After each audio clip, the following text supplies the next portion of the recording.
E a partir de agora, a gente vai falar aqui no Tom Maior sobre redes sociais e games, né? Isso pode causar tanta dependência quanto drogas. O celular tem se tornado cada vez mais uma ferramenta multiuso. Você pode usar para mandar mensagens, checar o e-mail, acessar sites, ouvir músicas, pagar contas e até mesmo para assistir às suas séries. Tudo isso tem nos levado a ficar cada vez mais tempo com os olhos voltados para a telinha. Mas esse uso de internet excessivo pode ter graves consequências para a saúde. E para falar sobre este assunto, o Tom Maior recebe a partir de agora a psiquiatra Denise Vieira. Oi, Denise, muito obrigada pela sua participação, seja bem-vinda. Olá, boa tarde, tudo bem? Obrigada pelo convite. Nós que agradecemos, está tudo bem sim. E Denise, eu queria começar falando sobre esse uso, né? Porque hoje é tão difícil a gente não usar o celular, a gente usa tanto para lazer quanto para trabalho. Agora, nesse momento de pandemia, tem muita gente usando até para estudar, né? Então, quando que a gente pode saber, como que é possível perceber que esse uso está sendo excessivo? Quando você começa a perder a noção do tempo que você está gastando nas redes, isso já é uma preocupação, né? Por quê?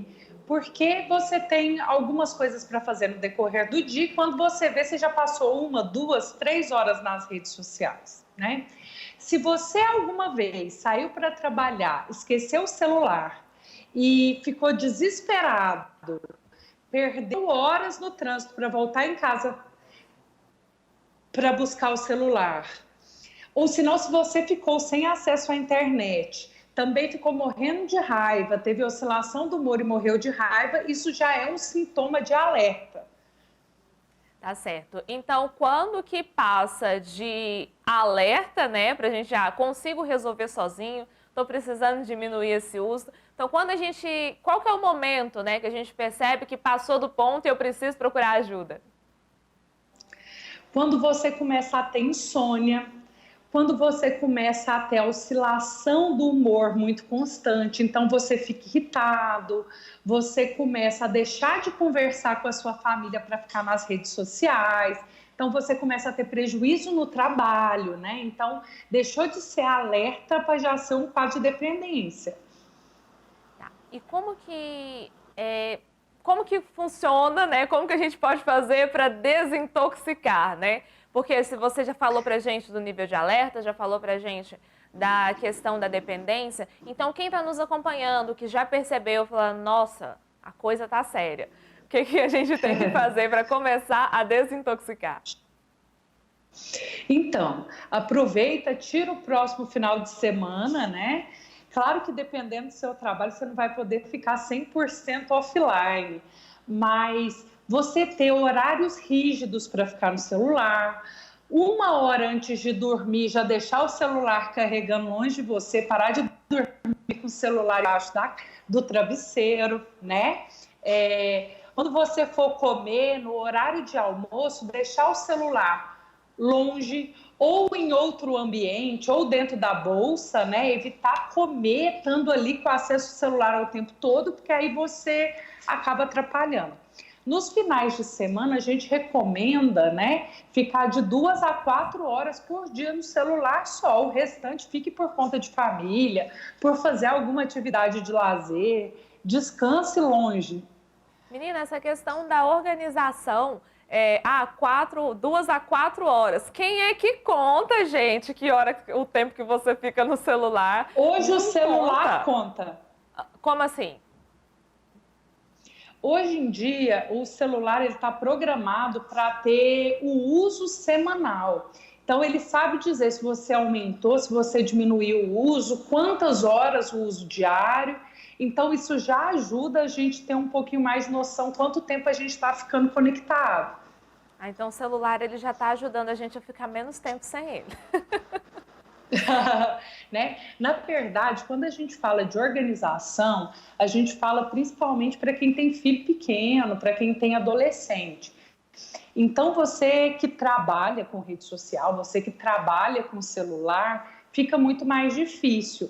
Mas você definir horas para você trabalhar com aquele instrumento e horas de lazer te ajuda até a ser mais produtivo. Essa questão é igual você falou, ajuda essa questão de organização de horários, né? Não só para o celular, mas para a vida, ajuda a gente a organizar, a ter esse momento de trabalho, momento de descanso, momento de estudo, enfim, é bom a gente organizar a rotina, né? Mas, Denise, queria que Sim. você falasse, explicasse pra gente como que você vê as redes sociais hoje na vida do brasileiro. Né? Porque nesse momento de pandemia, a gente tem usado as redes sociais não só para lazer. A gente falou agora há pouco com um especialista em empregabilidade, exatamente. A gente usa para tudo. Então, como você vê esse uso das redes sociais hoje na vida do brasileiro? Então, a rede social ela é feita exatamente para substituir a praça, né? Então, não pode estar todo mundo se comunicando ali, mas está todo mundo ali, interagindo, vendo a vida do outro, ver o que está acontecendo, ver as fofocas, ver as notícias. Então, é um meio de interação muito interessante. Tanto que hoje em dia a gente fala de trabalhar com as redes sociais exatamente por isso. Muita gente passa muito tempo ali, então por que não se promover ali? Não porque não usar aquilo como trabalho também. Então, a rede social é uma realidade, né, na vida do brasileiro, não dá para fugir. O problema, né, que a gente vê hoje em dia é porque assim, você tem 5 minutos. Aí você decide entrar ali, seja no Instagram, seja no TikTok, de bobeira. Quando você vê, passou 1 hora e você não fez aquilo que você tinha que fazer. Né? Então, é real, só que é preocupante. Assim, quando a gente fala que o uso das redes sociais, o uso do celular, né, que ele em excesso pode ser tão dependente, pode causar tanta dependência quanto drogas, às vezes a gente ouve assim e fala assim, nossa, mas isso não é um exagero? E eu te pergunto, é um exagero falar disso? E se não é um exagero, por quê? Né? Na verdade, assim, por que a gente fala que seria por que não seria exagero, por que isso é real? Porque eu já vi várias pessoas ficarem em surto, brigarem com todo mundo, porque simplesmente a internet acabou. Então você não consegue ficar 5 minutos sem aquilo que você já altera o humor. Então, assim, está causando prejuízo na família, está causando prejuízo no trabalho. Então, isso é o critério básico que a gente usa para defender que isso seria tão prejudicial quanto uma dependência química. Então, se você começa a se afastar da família, dos filhos, mentir que não está online, desesperar se ficar longe, se ficar sem, já é um problema de saúde pública. E como que é possível tratar esse problema? Né? Geralmente, o que a gente faz? Primeira coisa, a gente muda o estímulo ambiental e a gente trata comportamentalmente. Como assim? Estabelecer horário, limite para o uso. A gente faz esse controle com toda a família, né? Porque geralmente, o que acontece? Não é nem o pai que está preocupado com o tanto que ele está ficando, mas ele traz o filho preocupado com o tanto que o filho está ficando. Só que o filho está no celular porque o pai está no celular. Então, a gente precisa reequilibrar toda a família. Porque como você vai estimular seu filho a ler se você está no celular e ele está no celular? Ele está replicando o seu comportamento. É verdade. E além do celular, tem outro ponto que também pode causar problemas, pode causar essa dependência se for usado em excesso, que são a questão dos games, né? Hoje tem games no celular também, mas tem a questão do videogame, do aparelho de videogame. Você tem algum caso, né, que você acompanha? Porque eu conheço o caso de um filho de uma amiga da minha mãe que ele não ia nem para o banheiro. Ele não ia ao banheiro, ele ficava lá só sentado jogando. Então, assim, o que acontece que a família, que a pessoa chega a esse ponto? Né? Então, o que acontece? Hoje, a Sociedade Brasileira de Pediatria já estimulou o número de horas que uma criança e que um adolescente pode ficar envolvido com jogos ou mesmo com aparelhos eletrônicos. Então, é um consenso brasileiro, né, desse uso, porque isso pode ser prejudicial para a criança e para o adolescente, aumentando a estimativa de depressão, de ansiedade, de transtorno de déficit de atenção e hiperatividade.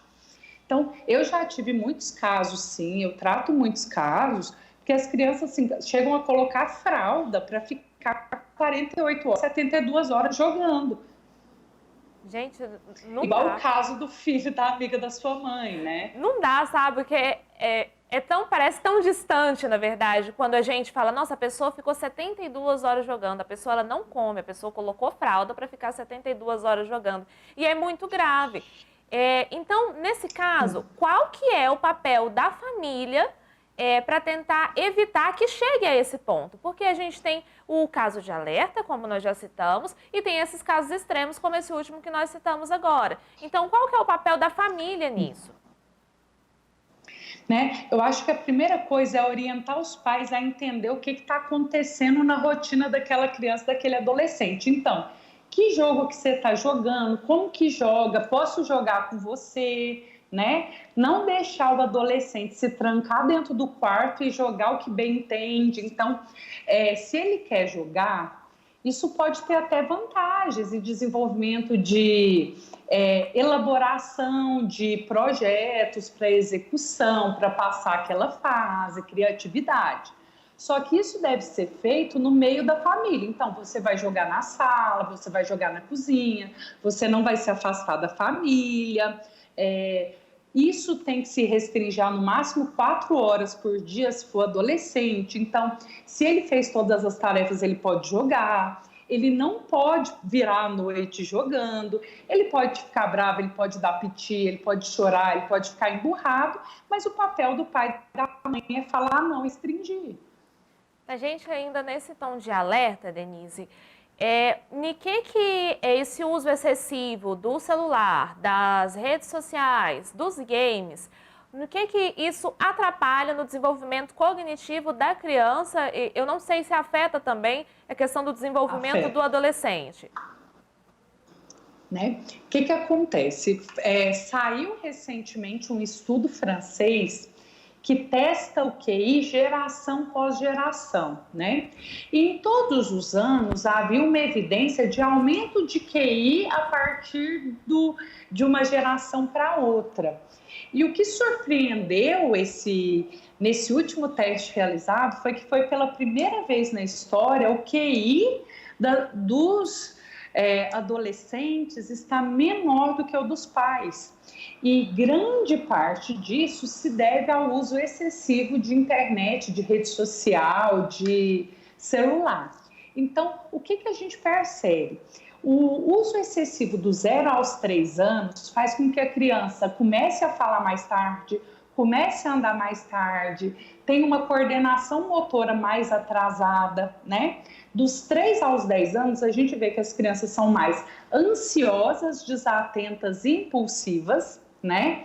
E dos 10 aos 18 anos, a gente vê muita fobia social, dificuldade de se relacionar e também a parte cognitiva do déficit de atenção e hiperatividade.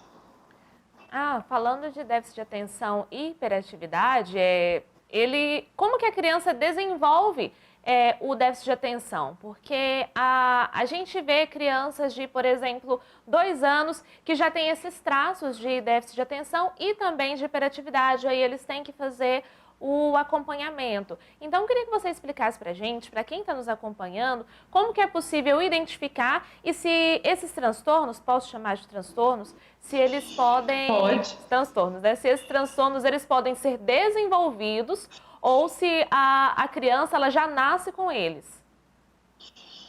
Sim, na verdade é uma doença de transmissão genética, né? Então, assim, geralmente tem um histórico familiar desse déficit de atenção e hiperatividade, né?